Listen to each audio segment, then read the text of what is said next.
Hey guys, how we doing? Welcome to another episode of Feel Good Series. I am here with my boy and my coach and my personal trainer and my dietitian, whatever you want to call him, Carl from Active Movement Studio. How are you going, man? I'm good, Phil. Let's just to be clear, the dietitian's probably a stretch. I mean, I would say like an advice. You give me advice on my diet. Yeah, Advice is good. Just take the comment. Some gentle reminders. I mean, maybe for licensing wise and, Yeah. How you doing, bro? How you doing? I'm good, mate. Yeah. I really appreciate you having me on this, your podcast, Phil. Man, I think it's a long time coming as well, man, because with your experiences and your knowledge as well, I think it's inevitable that I bring you on anyway. You know what you're doing, and you're very knowledgeable in what you do. So you get your flowers, you know. I like flowers. I have got one concern though, Phil. What is it? I didn't realize I needed a book.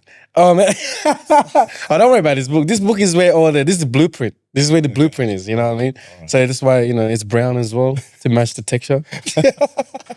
So this is the blueprint, But everything in here, the questions that comes from it, I write them down as well because it's a gentle reminder, not just for the listeners as well, but for me because I take notes from what you say or from what my guests say as well. So like. Don't worry about it. This is where if anyone that steals this book, man, I'm telling you, it's $1 million book right here. Carl, talk to us more about what you do, about your company, and why you got into coaching.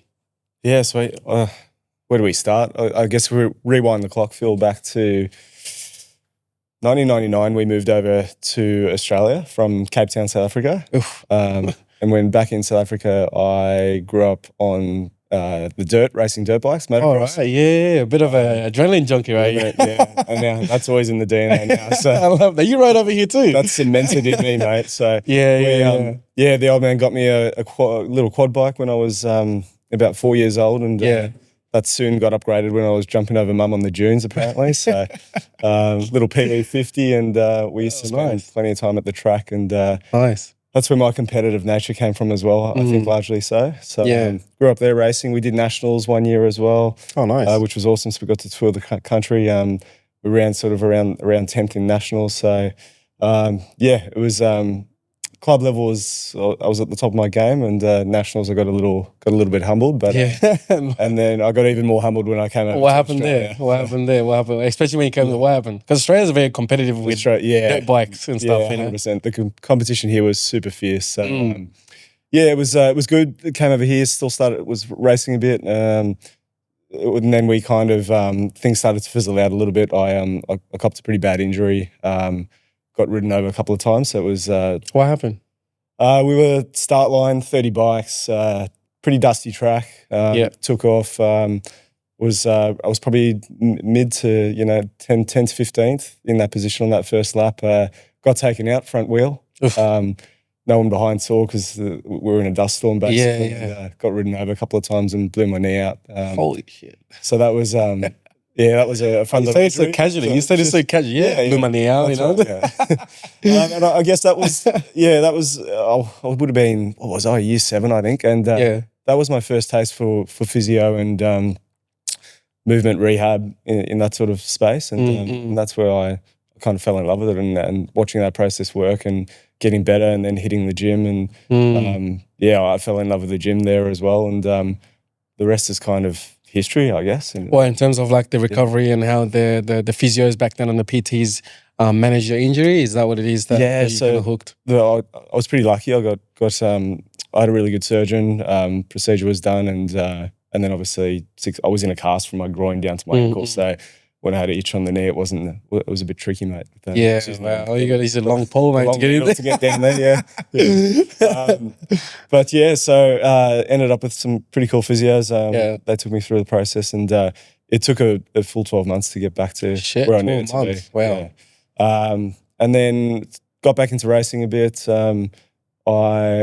At a competitive level as well, or just more for like got back to competitive, but then it started to get a little bit tricky because we were wasn't sponsored at the time. It's not a cheap sport. It's not. No, we moved over with we were reasonably well off in South Africa, and then we copped the exchange rate over here. So mum and dad were working pretty hard to make ends meet, and we I guess I fizzled out a little bit and then started to ride more socially. But that the two-wheel stuff's always been in my DNA. So yeah. Still is today. Yeah. The difference now is there's more responsibility. I mean, if you got a family to come back to.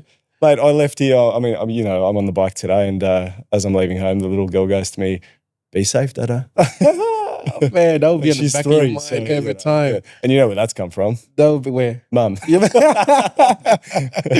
Oh, man, that would be in the back of your mind every time. Yeah, so back to, I guess back to AMS, right? Yeah. What made you get to coaching, and obviously how you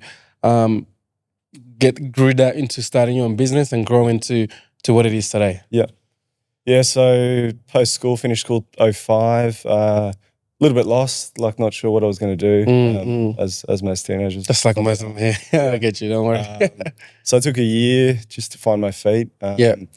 Was dating a girl at the time, and their family was heavily into university, so I suppose that prompted me a little bit, but I ended up doing my Cert 3 and 4 in personal training.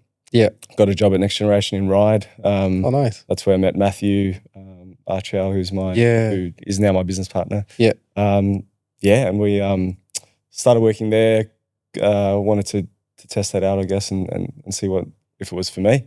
Fell in love with it, like working with people. I've always been a people's person. So, so that was great. Worked with some really cool people, got some awesome results. And then for me, it was a no-brainer. I'm like, all right, well, what's next? Where do we take it from here? Right. So enrolled in Bachelor of Sports Science at the University of New South Wales, and started that degree, which merged into, we had the option to then merge into exercise physiology. And that was at second year, and probably 80% of the cohort went through to do that. And I did as well, and haven't looked back since. Nice. Finished in 2013. Took me 5 years because I spaced out. One of the years I was doing, they were big days. We were 5 a.m. start, PT clients, wrapping at 9, getting to uni at 10, working through till 3, 4, coming back to see evening clients, and then studying at night and hitting repeat the next day. I think that work ethic came from the racing days as well, because like the work ethic there, you got to fix your bike, you got to push it out. If something's wrong with it, you got to fix it yourself, because you don't have sponsorships as well. So like, I guess you got to do it yourself, right? Yeah. So working long hours is nothing new for you. It's kind of embedded in you already. That's right. I guess being African as well. Do you know what I mean? That was ingrained by Dad, I suppose. We'd take off to the track, and there was always work to be done after. So like you said, servicing the bike, cleaning That's right. The work never stopped after the track. So exactly. And leaving it for the next day was never an option. So, nah, of course. You got to stay fresh. 100%. Because next day you're racing. Nice. So growing your business with Matt, because I've met Matt. Matt's a very cool dude as well. When did you guys make the leap to make it as big as it is now? Yeah, cool. So 2013, I set up a gig with some chiropractors. So I was on my own there for 5 years.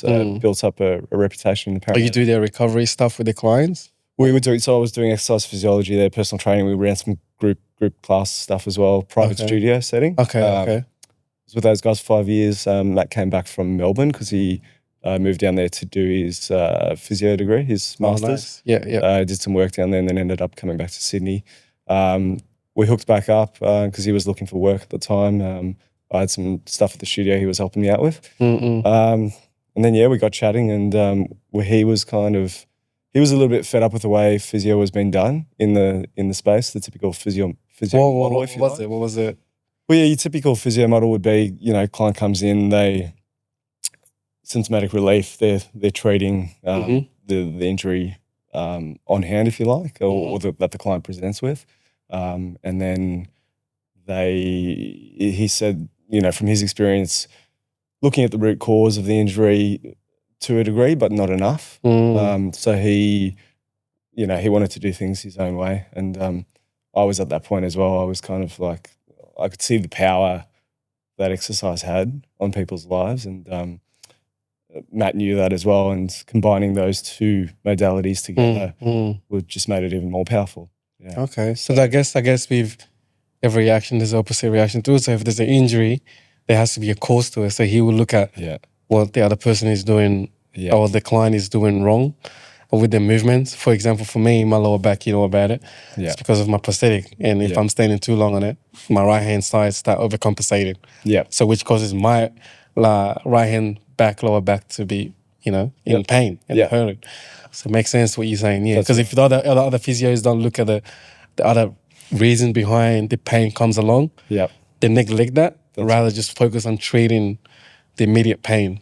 Correct, yeah. So that's where, I guess that's where we pride ourselves on looking at that, treating the root cause. We don't just do symptomatic relief, right? That's right, Someone comes in, we don't want them back in 3 months' time. You know, the goal is to work out exactly what's going on mechanically, if that's the case, and address those deeper issues. Keep the injury off completely. Yeah, because we're pushing down the preventative care more so than the reactive care. Yeah.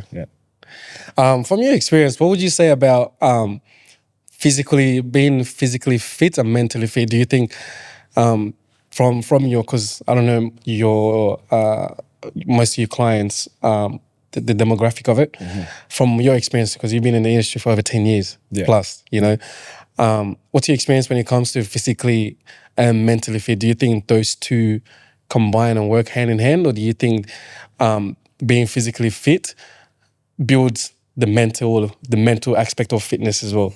Do you know what I mean? I know exactly what you mean. And building your willpower, do you think you have to be fit to build that, or do you think it works hand in hand? Yeah, I think it can.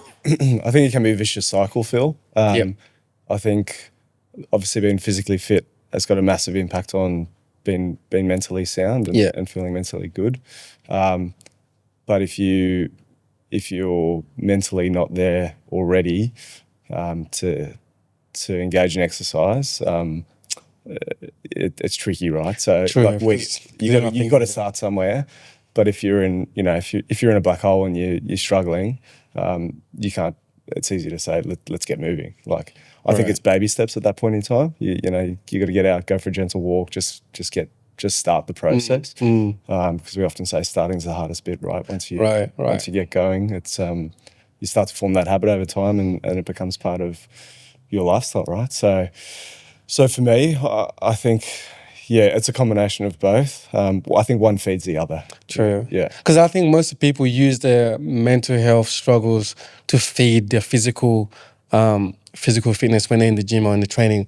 Because I know for me, I use my pain, my mental pain, as a motivation to push me in the gym. Yeah. I don't know if that comes from experience as in a sporting industry, or not industry, sporting world prior to my accident, or is it something that I developed over time? So when it came to going to the gym with my situation, muscle memory kicks in and it's just natural to me. So I use the mental aspect of it as a fuel to push me in the gym. Yeah. Do you know what I mean? Yeah. But you're saying like some people, obviously, if they're not familiar with the gym, they kind of like struggle to like, get or push the limit they want to push because they're mentally not there, right? So if they're not mentally there, they can't push physically. Is that what you're trying to say? Well, I think so. In your case, you've gone through that trauma of losing your leg, and you've used that to fuel yourself in the gym, right? To motivate yourself to get going.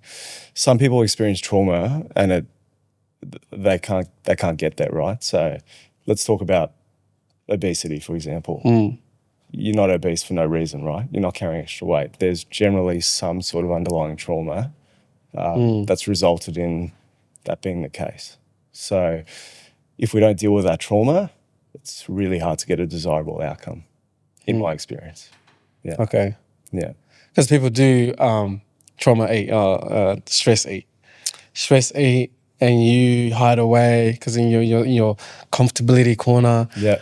So when you're hiding away, exactly, you're not looking after yourself, you're not getting the sunlight. No. And you go in that black hole, deeper and deeper. When's the last time you caught yourself standing in front of the fridge with the door open going, I'm not even hungry? Man, you know what, to be honest, that was today.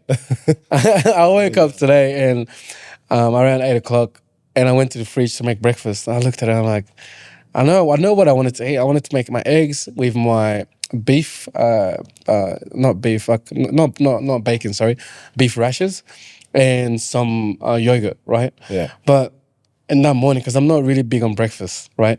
But I opened the fridge, I was staring at the fridge, I was like, I could easily have pancakes or like nah, man, this week is your calorie deficit has to be on point, you know? But then I stared at it for a second and I closed the fridge. Yeah. Then later on, then I got more hungry, so I went back and I made my meal, you know? But like, I get what you're saying, like you open the fridge, it's easy, this packaged meals or like this pie or something like, you know, like pizza that's been in the fridge is microwave and eat because it's just easy. Yeah. You know? Yeah. I guess that's true. Yeah. So I suppose some of us are more strong-minded than others, right? So that's what I was saying. Maybe because I've been through it. Yeah. Does that mean because I've been through it, it's kind of a muscle? Because your brain is a muscle. Yeah. Your brain is a muscle, right? Yeah. Yeah, your brain is a muscle. So like, is it like the muscle memory that came from my experiences before and my resilience before that's helping me now and it's made it a little bit more easier than other people, I guess, when they go through that struggle? Yeah. I think your situation's was quite unique. Like, you know, there's all different types of trauma, I suppose. And you would have experienced physical, emotional, you know, every part of that. So I think we're all wired differently as well. We've all got different genetic makeup. So some of us, when we talk resilience, some of us are more resilient than others. I think some people might have, you know, some underlying that genetic makeup. It might take a small thing for them to be triggered, if you like, and have a meltdown or whatever that may look like.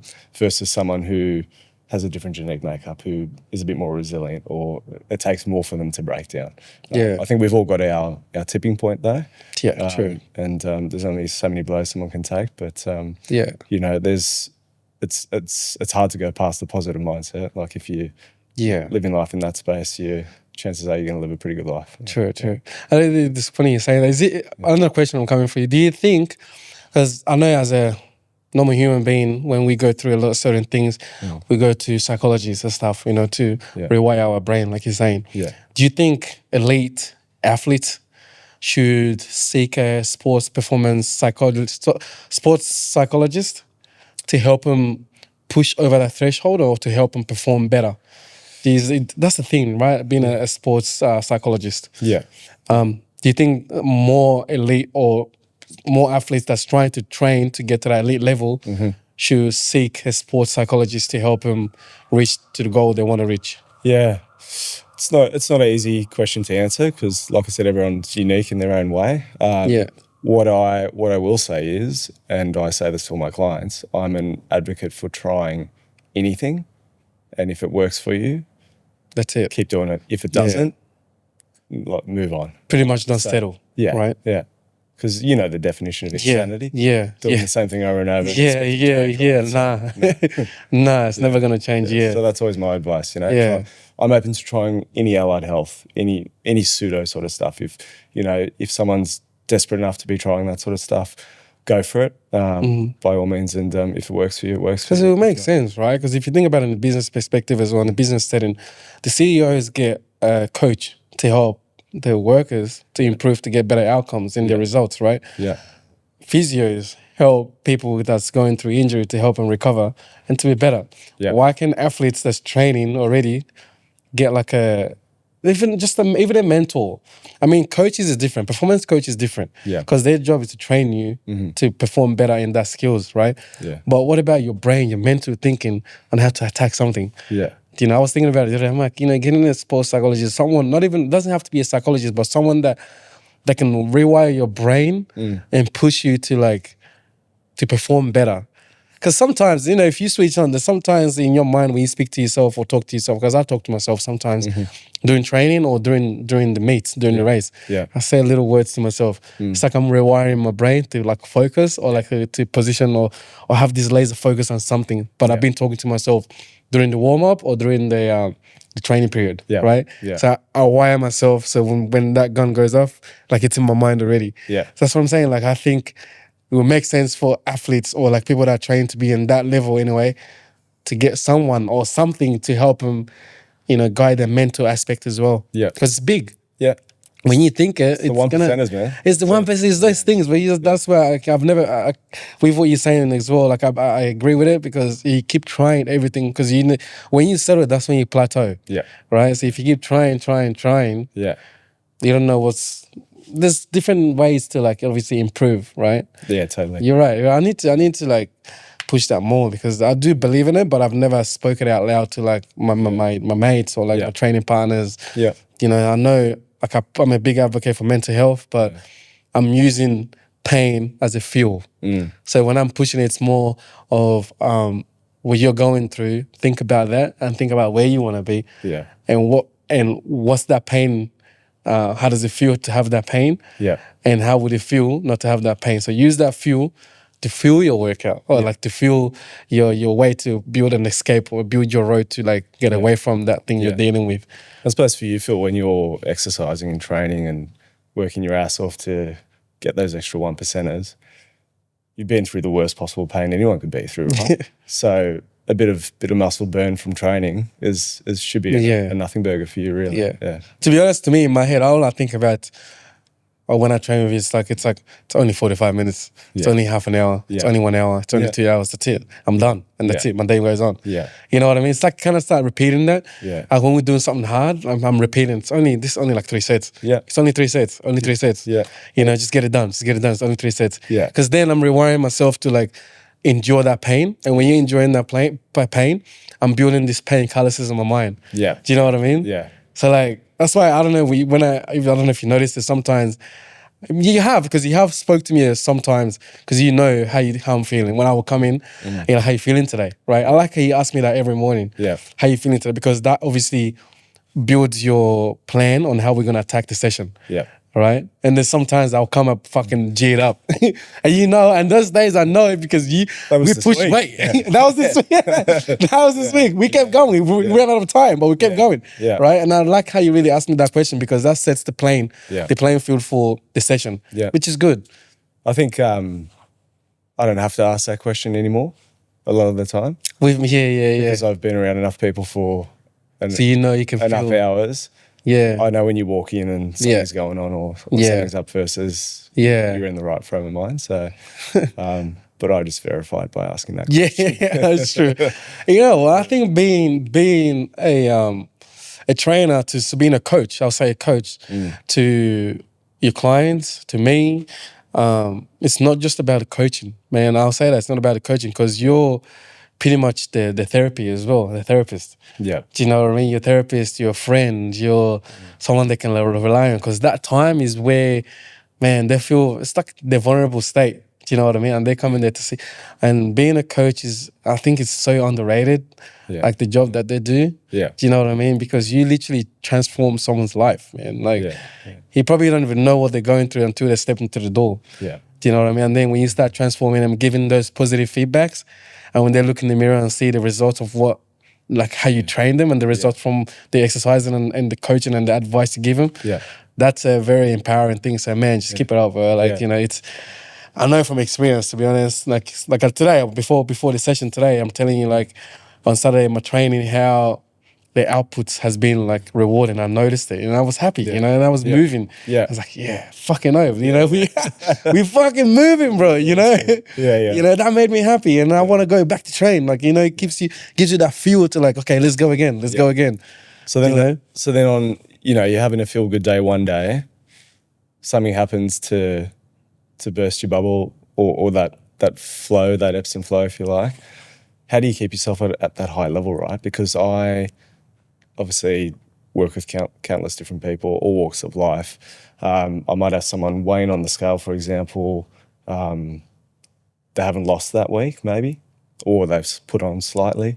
And I can see the demeanor in the individual change. And you pick up on that, right? That's intuition, right? So, and then you have a conversation about it. You say, you know, you got two options here. You know that there's strategy. Yeah. We keep going because there's no other way, right? Yeah. But you, so you either keep going, you leave the studio today and you crack 20,000 steps like the plan says. Yeah, yeah. Or you go, self-sabotage and open the fridge and eat, which is the old indulge. Yeah. So it's really interesting, the psychology behind. Yeah. Have you had a client that's their physical appearance changed and it did affect their mental as well? Oh, 100%. And I think that's a lot of us feel like we,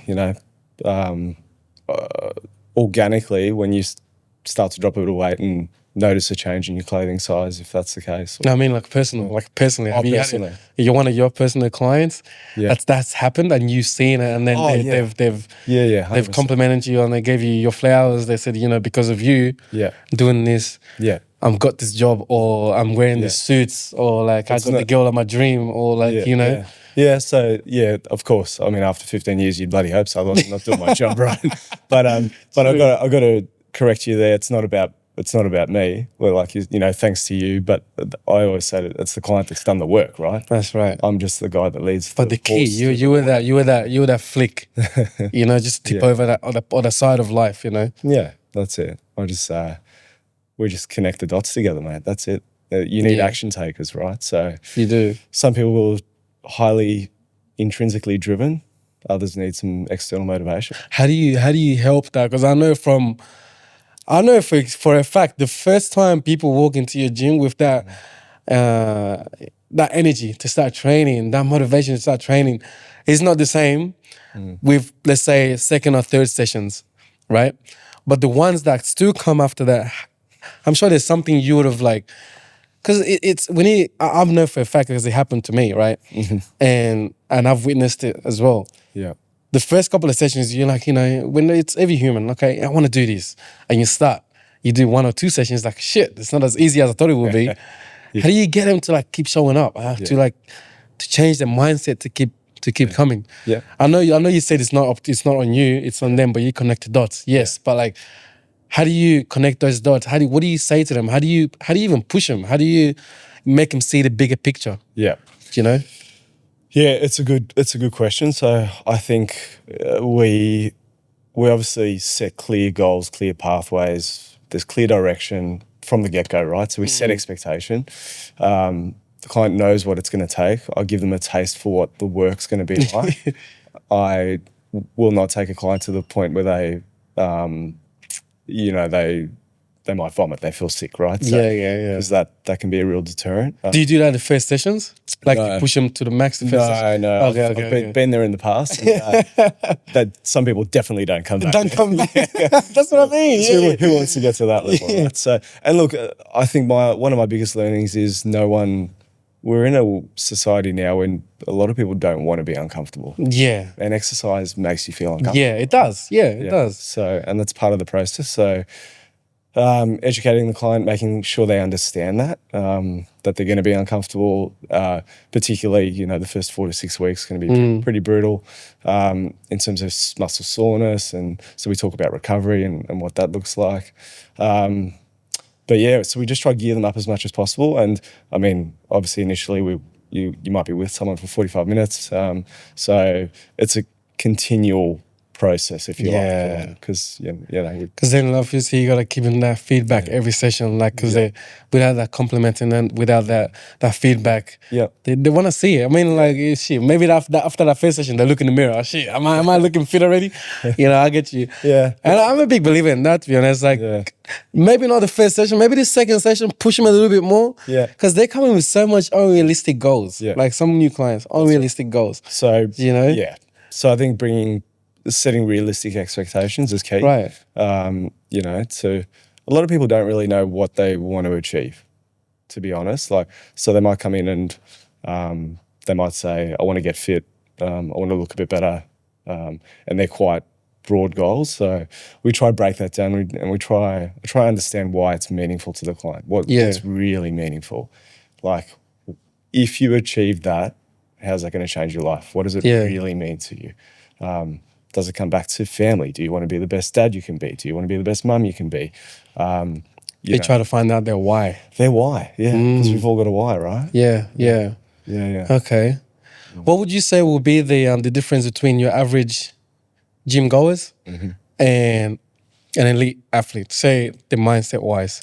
Yeah. Because obviously like I was saying before, they were coming with all this enthusiasm and energy to start. Yeah. But this elite athlete has been there for a minute and they're still going. Yeah. No matter how the pain, no matter how strong or how tough the session is. Yeah. You know? Yeah. Well, what do you think separates them, or what do you think is that difference between in your experience as well? Because obviously you've been with a client from beginner to elite, and I know you've trained some elite as well. Yeah. So you would have seen the difference. Yeah, totally. I think, well, let's start with athlete. A lot of the time we're a product of our environment, right? So what we grow up in.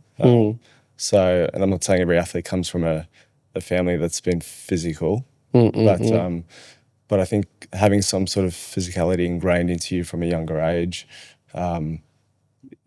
is a key component. And an athlete obviously loves what they do, right? Otherwise they wouldn't do it. Yeah, that's right. So they love the movement, they love the exercise, they thrive on it, right? So for me, I think there's already that intrinsic motivation that's driving the athlete versus the general person, the general population, right? Who maybe hasn't been brought up in a family that values exercise or movement or health, who knows they need to do it. They don't really know where to start. They don't have a lot of experience in a gym setting, for example. Not that you need to be in a gym to get fit, but so then they don't have that drive, that same drive, that intrinsic motivation. So they need a bit more support, guidance, empowerment, and just that they need support along the way, basically. So our job is to drive self-efficacy, right? To make these clients believe in themselves, see the greater picture, and then start to value movement, exercise more. Yeah. Because I think most of I don't know if you train I wouldn't say middle age. I would say middle age to older age men, females that so much energy in them. They used to be an athlete back in their days. There's that age gap that I'm talking about. Yep. That push harder than your teenage or your early 30s gym goers. Yeah. That energy they have. Do you have most of those type of age bracket in your gym? Oh, look, all walks of life, really, Phil. But we largely work with clients, ranging. It could be anywhere from early 20s through to mid 50s. But we do see a lot of 30, 35 through to 45 female. Yeah. Because I feel like around those age gap, there's that's where a lot of them go to the gym still. I don't see a lot of younger people at the gym. Yeah. Or trying. I don't know why that is. I don't know. It's because you're there. It's because I'm there. Yeah. No, honestly, because I feel like being not just fit helps you think clearly as well in your every other aspects of life. Yeah. Exercise helps you grow your mindset, help you navigate through life in general. Lifting necessities, lifting your child, you know what I mean? Yeah. And running around with your child, I feel like it's necessary. No one's telling you to go to the gym 6 times a week, even 3 times. What's the average time for an average person to go to the gym to keep fit? So health recommendations? Health, We're talking you need to do 150 minutes of cardio a week at least. 150? That's probably your minimum. That's a lot. And then you need to throw some resistance. Is that a lot? It's a bit. You need to throw some... I mean, that's like walking. You can go for a walk. Yeah, correct. 150 hours or 150 minutes? Minutes. Oh, yeah. That's nothing. As a minimum. Oh, that's nothing. Yeah. And then you've got to throw... That's just an hour. You've got to throw some resistance training in there as well, so, Yeah. No, that's nothing. Yeah. Talk about resistance training. What's your take on females doing strength training? Because a lot of them have this perspective that if I start lifting weights, I'm going to look like a bodybuilder. I'm going to build these muscles. And I don't think that's true. Yeah, it's interesting because I've obviously had that come up in conversation in the past. Yeah. Recently, not so much. So I'm not sure if there's a shift in mentality there. I mean, there's so much information out there now. Yeah, right? So, I don't really have any pushback with the clients that I've been working with for the last, 5 years. It's been pretty good. So every now and again, they'll be like, oh, geez, that's a big weight, Kyle. And I'm like, well, you're more than capable. So, so I don't know. It's interesting. Yeah.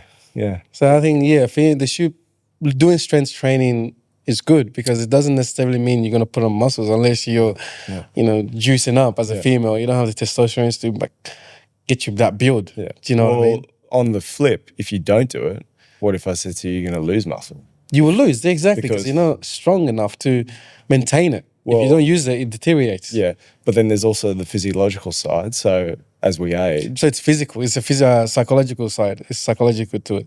Well, no, where I'm going with is, so physiologically, we're going to lose muscle mass as we get older, right? Right. So there was a stat I saw after the age of 30, decade by decade, if you don't do anything, you could lose between 1% to 3% of your muscle mass. Muscles, yeah. So if we're not doing some form of resistance training, it becomes a massive detriment to our health as we enter the later stages. Yeah. That's where you see these older gentlemen that are like their 80s, they're still walking and powering on. Yeah. Right? Yeah. And then when you see the ones that are 60s, they're crunched down with their walkers and And I guess it's, what they've done over their lifetime plays a massive role in that. Well, if you're not doing nothing, like you said, the muscles deteriorating from when you're 40s even start deteriorating, decondition, And some of them have this mentality, I'm doing physical work, I'm in construction already, so I don't need to be going to the gym. Yeah, that's not the same thing. That's what my old man used to tell me every day. I'm in construction. I've been lifting bricks and cabinets all day. I don't need to go to the gym. No, you do. That's has nothing to do with your training, If anything, you're breaking your back. Yeah. That's the reason why you can do what you can do. Right? Because you go to the gym. Yeah. Because you go to the gym. Yeah. What you do is not going to the gym. Yeah. Right? Yeah. No, that's true.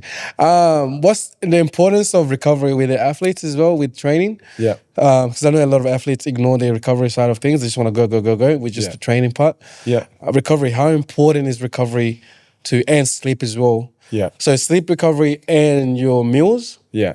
How detrimental is it to have a proper pattern and a proper routine with that? Yeah. So I think skipping out on either of those three factors could be detrimental. So, I mean, post-exercise nutrition is key to refueling your muscles and your body, right? So, so consuming the right quality of nutrients, macronutrients is key. Recovery-wise, I think listening to your body is pretty important as well, but definitely, doing your post-recovery stretching, ice baths, whatever you choose to do that works for you.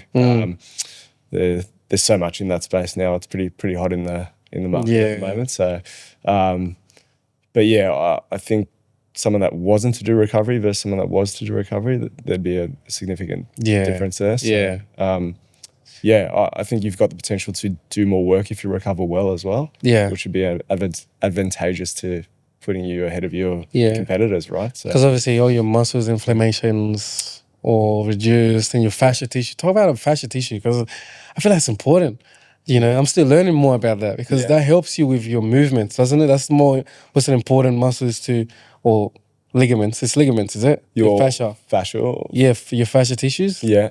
Yeah, so that's your connective tissue. Your connective tissue. So it's important to roll them out and stretch them out, right? Yeah, correct. So, because you could form adhesions in your ITB, for example, that runs down the side of your leg, right? So if you're not releasing that and you overusing it, because you're a sprinter, you'd be doing heaps of that's active all the time, right? So if you're not doing something to offset that, it could lead to some sort of discomfort, pain, muscular adhesion.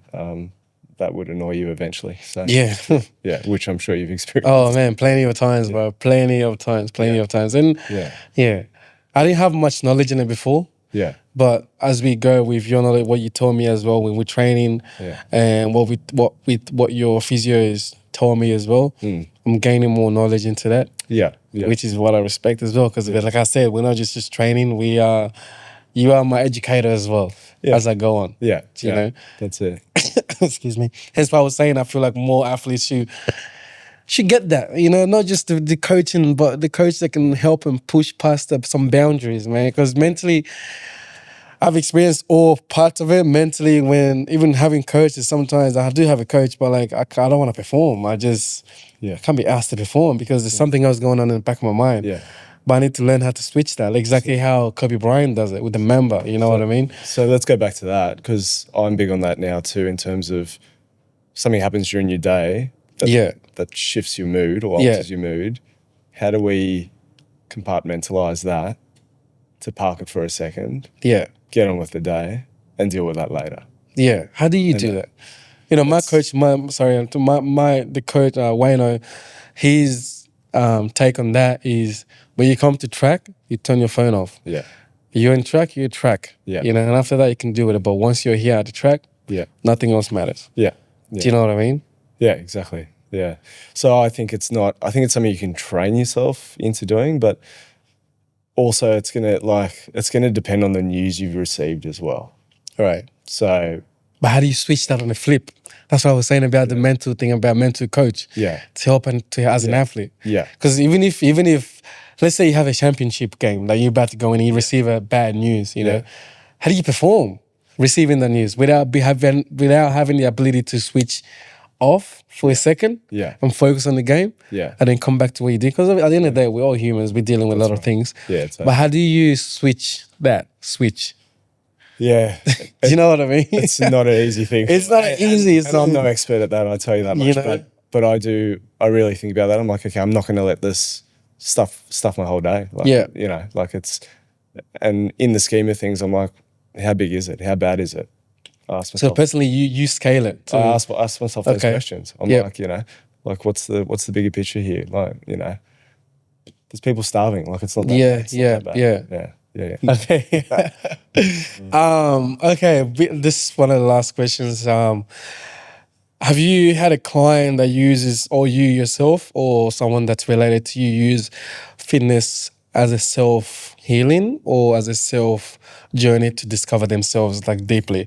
Because like you were saying, when you finished school, you had that little period of time or years where you don't know what the fuck to do. You know, it happened to me as well. That year, I didn't know what the fuck to do. So I kind of like dabbled a little bit in some fields as well. Yeah. But have you ever had a client that used fitness as a self-discovery and a self-journey personally? Yeah.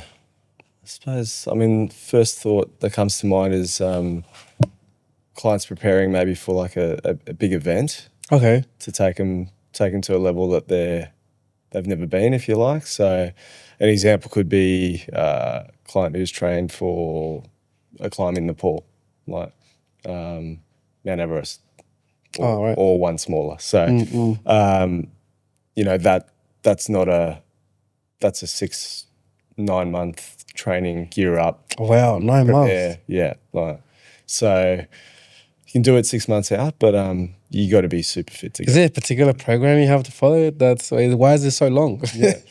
So you got to be aerobically really, like your aerobic fitness needs to be up there. Right. You need good amount of strength as well, obviously, strength endurance. So just getting them to the point where they're at their fittest to make that expedition as easy as possible on the body, because the climate, the altitude is challenging enough on its own. So the fitter you are, the easier that is. So yeah, I guess I've taken a few clients on journeys through that. Like I've experienced that within that training side of things. Lucky for me, those clients highly driven, highly motivated. So yeah, it's always been a pleasure to walk that path with them and see them achieve what they want to achieve on the other side. But you know, you're working with clients that are coming out of high pressure jobs, so they've got something to look forward to. They're working towards it. So it is a form of self-discovery, I think, in a way. Like they're putting their body through a different kind of pace, if you like, something. So it's challenging, something new, something that like and one of a kind. You have to be to do that, and it's not for the faint-hearted. Like that's right. It's risky. Like there's you could die. There's risk involved. You could die. That's right. What's the worst that can happen? You could die. But yeah, like think of another client's experience, like a 50, 60 kilo weight loss. Oh shit, that's huge. Yeah, which is massive. One of my biggest weight loss journeys is probably not far off the 100 kegs. Yeah. Wow. So it's that's a journey. Yeah, that is a massive journey, and a very rewarding journey as well. Yeah, and that's like giving a new leaf on life, man. Definitely. Yeah. Definitely. Yeah, so it's like a rebirth, man. Yeah, well, you're basically escaping. Pretty much, You're escaping a jail sentence. Yeah, wow. You know what you can't live your best life in a body that heavy, right? So yeah, it's pretty rewarding, mate. It's really we love what we do. I wouldn't keep doing it. Like I don't have to work with clients, but I choose to work with clients. Yeah, that's right. That's where I get my biggest give back. So yeah, and you feel it. You feel the rewards coming back to you because you're giving your time and your experience and knowledge. Yeah. And although they're receiving the results, you can feel the what's the word that I'm looking for? The acceptance stuff from the new, like you said, a new leaf. That's a new way to say it. It's like a new leaf. Yeah. You can see how joyful they are, how happy they are to be in the new physique. In a new mental health state. Totally. And that's very rewarding to you. Yeah, 100%. Yeah. Yeah, I feel like coaches don't they don't get enough flowers and enough congratulations as they should be getting. Yeah. Because obviously the attention all goes to the client, which is good as well. That is your job to get them there. But the coaches should be more recognized a lot. Yeah. Any field at all. Yeah. Well, this is one of the last questions that I ask all my guests. It's more to pick your brain as a younger teen. I'm bringing you back to your teenage years. Yeah, right. I know you're a bit of a demon back then. You were a bit of a demon back then, weren't you? So, what's the advice that you'll give your 16-year-old self? Thinking back then. Yeah. Because obviously, my explanation of that, or the reason why I generated that question is, I feel like around that age, that's where your mind and your whole body as a teenager is that's when you're finding out who you are as a person, as a young man or as a young woman. Yeah. And that's where it's like your friends, you're absorbing everything that's around you. Yeah. So what's the biggest advice you give your 16-year-old self back then? Yeah, good question. I think embrace every moment. If you pick your friendship circles wisely. Value time. Value family. Yeah. Call your mum. Oh yeah, you were a demon back then. Always on the bike, the dirt bike tracks, aren't you? Yeah. But yeah, I think I grew up. I felt like I was a little bit fearless. Obviously, growing up on the dirt bikes. I started to not enjoy it as much because as life went on, I had more responsibilities. So in the back of my mind, I'm like, you can't ride it 100% anymore. Because if you injure yourself, you're there's a lot on the table. Yeah. So yeah, I gave up the dirt bike and now I'm on the road. So they call me a temporary Australian. But I'm still here. So yeah. No, I think if I didn't have the motocross background, it would be. Yeah, I would have probably been cleaned up a little while ago. But wow. That's having that knowing how to control the bike. Yeah, the confidence. The confidence. It's you own the bike, don't let the bike own you. Yeah. So what I say, when I drive now, it's not like I get it comes from like your trauma from the bike accidents as well, and there are a few times you got to clean up. For me, when I'm driving, now I'm not driving just for myself. Yeah. Like I'm looking out, like I know, like I guess what the car in front of me is gonna do, hit the next move. You sure you're not riding a bike? Oh man, I'm always aware of my surroundings. All the cars around me, I'm always aware of them. Yeah. Right? If they leave or like change lanes or like, I don't know, okay, that car's gone, what's the next car that's around? I know all the color of the car, the make of the car that's around me. Just in case, you never know. Because when you look in your blind side, you don't see that car, you're like, where the fuck did that Toyota go? Yeah. Do you know what I mean? Yeah. I say you're right, be aware. Yeah. But thanks for coming down, man. I do appreciate you coming down. I do appreciate you coaching me and training me. And I do appreciate your team, Active Movement here in Parramatta, Church Street. Come check them out, But I really do appreciate all the training, man, all the coaching and all the advice you're giving me. And it's helped me get to, from Pilates days, I do Pilates, don't worry. He's a great Pilates coach as well. It got me to be where I am right now with my movements and my gaits as I walk as well. I mean, there's little things that, average people wouldn't think about. But as me, as an amputee, there's things I think about. My gaits when I walk and the bounce back that I get from the ground from my right leg. The ground do you know what I mean? force, you know what I mean? All that counts. All that matters. Totally. Yeah. And that's all because of the way you train and you take the time to obviously assess the situation and assess what type of exercise will work or how do we change it up to make it work better. Yeah, totally. Mate, hat off to you. You're ripping people apart with able bodies. So go figure, huh? Imagine I'm walking around with pants every day. How do those people go home? I'll be throwing hands every day. If I'm wearing pants every day, parking in disabled spots, I'll be throwing hands with people every day. But I'm you're not even disabled. I really appreciate you coming down, man. No, it's an absolute pleasure, Phil. Appreciate you having me, and I look forward to what the future holds for us. And don't worry, we got a long way to go, my man. Waiting for you to crack that 11. This is a marriage, bro. We're married. You're not gonna know. We got a long way to go, my man. Yeah, a long way to go. I'll give you 2 more years. So that's 3. Technically 3 years. Anyway, cool. Thanks for tuning in, guys. Until next time, feel good. Thanks, Phil.